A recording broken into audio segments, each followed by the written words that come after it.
Hi everyone, Kurt here again for another video. This time I'm going to be talking about differentiated learning. Now this one's going to be short because I'm just going to go over basically some macro level choices that you have to make, but I'm not going to jump into like the finer details of exactly how to design materials and things like that because you have to know your students in your own situation. But in general, what are some of the different ways you can look at your varying proficiency levels of English in your classrooms? Okay, so let me jump in. Your first choice is you have different groups with different materials or different technology. So for example, let's say that group A is weaker at English and group B is stronger at English. So you separate your class into two different main groups. So maybe group A will focus on learning the past continuous tense, and group A listens to a CD with instances of past continuous, and then they do a parallel writing exercise on the past continuous.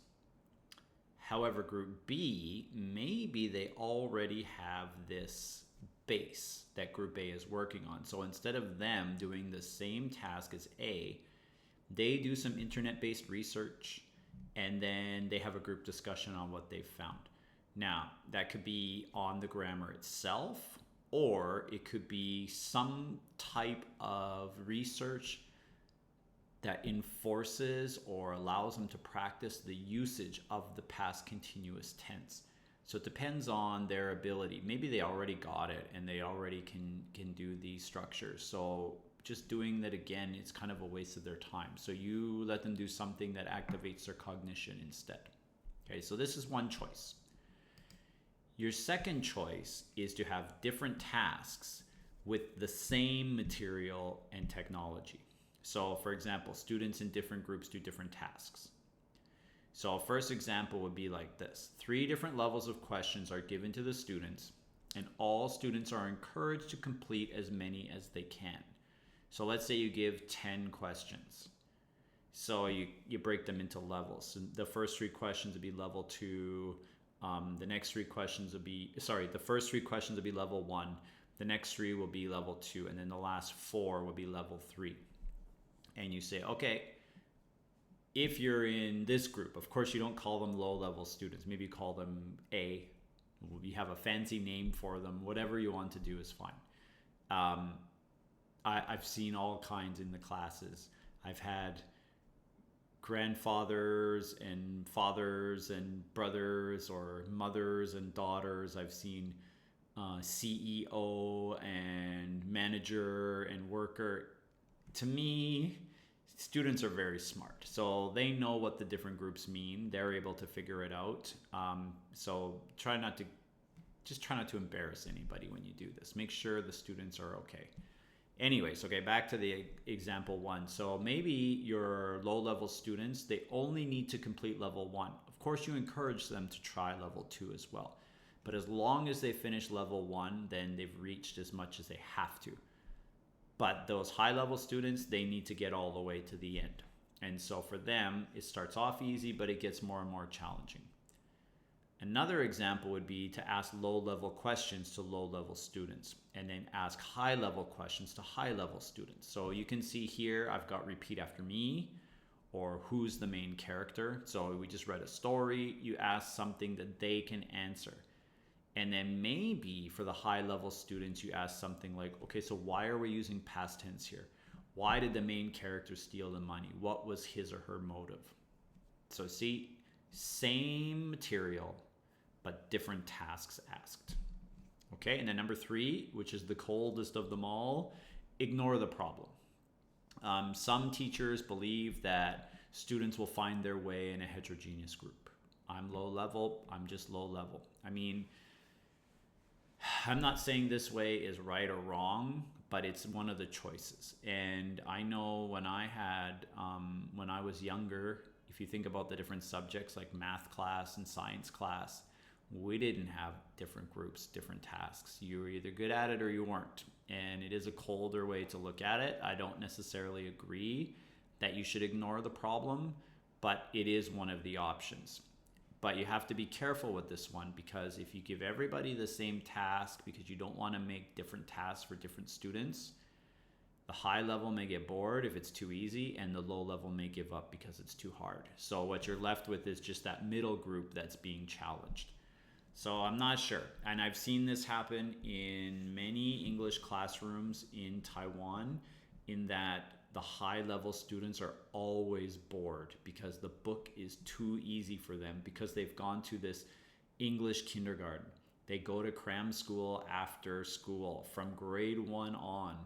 So the book they use in your English class, like the actual textbook, it's already way too easy for them. So if you don't give them some different tasks, for them it's just like, oh, I hate this class, it's so boring. So you have to give them some kind of challenge. Okay, number 4, use the students. So you can actually use mixed ability groups to provide scaffolding for weaker students. High level helps low level, mid helps low, mid gets help from high. This is a form of scaffolding. However, you have to be really careful about this, because first of all, maybe the high level student will just do all the work, and the low level student will just sit there and do nothing. And in fact, they may treat the low level student like a low level student, say, you can't help us, I'll do it. The second one that could happen is the high level student may feel annoyed that you're asking them to help the lower level students. So when you create your groups, if this is your intent, you have to make sure that everyone in the group has a job and everybody is of value to the group. So if the low level student cannot actually help with some of the more higher end tasks, at least they have to have a task that they're able to do, and that is something that's valuable to the group members. Okay, so some guidelines for lesson planning and accounting for mixed ability classrooms. So the first one is design techniques that have a range of easy to difficult aspects. That one's kind of commonsensical. Start easy, get more difficult. Solicit responses to easier items for students who are below the norm, and harder items from those above.